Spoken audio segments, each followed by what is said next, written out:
To win the good fight. That's right. Neighborhoods that, no matter how hard they try, the criminal element continues to dictate who owns the streets. ABC 2 News investigator Brian Kubler digs into McElderry Park and explains how the White House is backing new hope.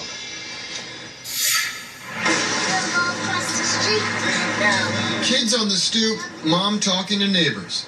Generations in East Baltimore were built on this charming idea of community, and not what Donna Pryor hears outside once the sun goes down. I was laying in my room, and my kids were in the middle room, and it sounded like the bullets was coming in our bedrooms. We all just fell on the floor. Yeah. How many times have you heard that around here? Every other night, it seems like it. A constant battle between good and evil, a war waged for the heart of East Baltimore.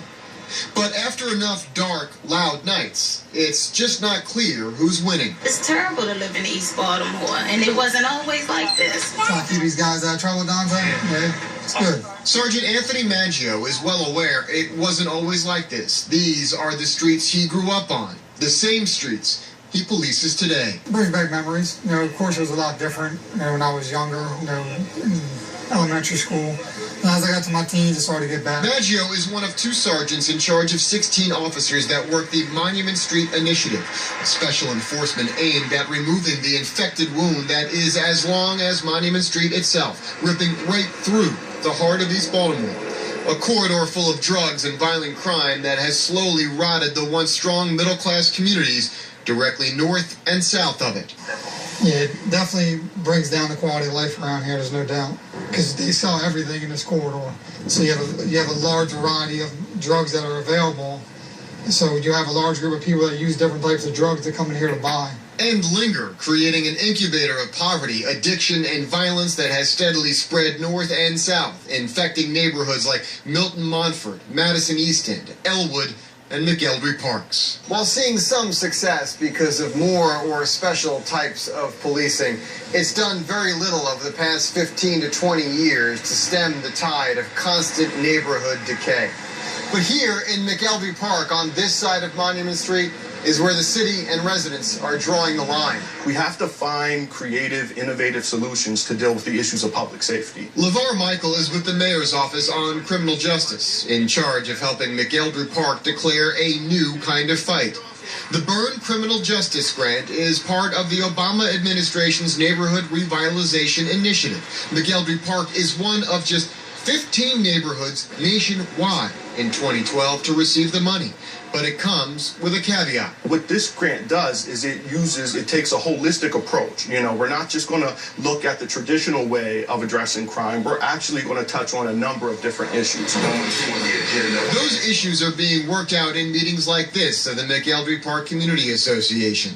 The grant money is only awarded after a year of strategic planning of creative solutions to crime. Here is where they are developing programs to counter the diseased parts of this neighborhood. In the past decade or so, stats show about 22% of homes here are vacant, only about 32% owned.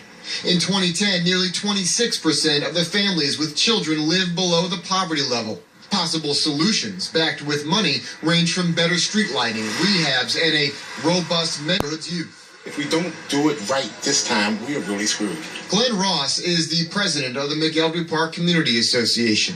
Over the years, he's seen federal dollars come and federal dollars go. This is a unique opportunity.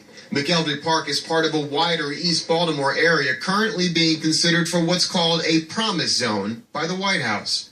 The Obama administration will only make 20 such designations next year. If the neighborhoods on this map are one of them, it means first dibs on even more federal money to fight crime and heal this area from the street level up. We look at other federal dollars coming down there, and if we do not have our act together as an organization, we're going to miss out on some funding opportunities. McElderry Park has until February to present its holistic crime plan for the Byrne Grant and start using the nearly $1 million federal dollars within its small borders. Success will be measured after another 2 years in the way of crime stats and quality of life indicators. But for residents here, like Donna Pryor, success will always be measured in the view from her stoop. If this grant was successful, what would that look like to you? Being able to feel safe, being able to allow my kids to come outside and play, being able to sit outside and enjoy myself and be able to talk to my neighbors. You don't even have that anymore. Brian Kubler, ABC 2 News.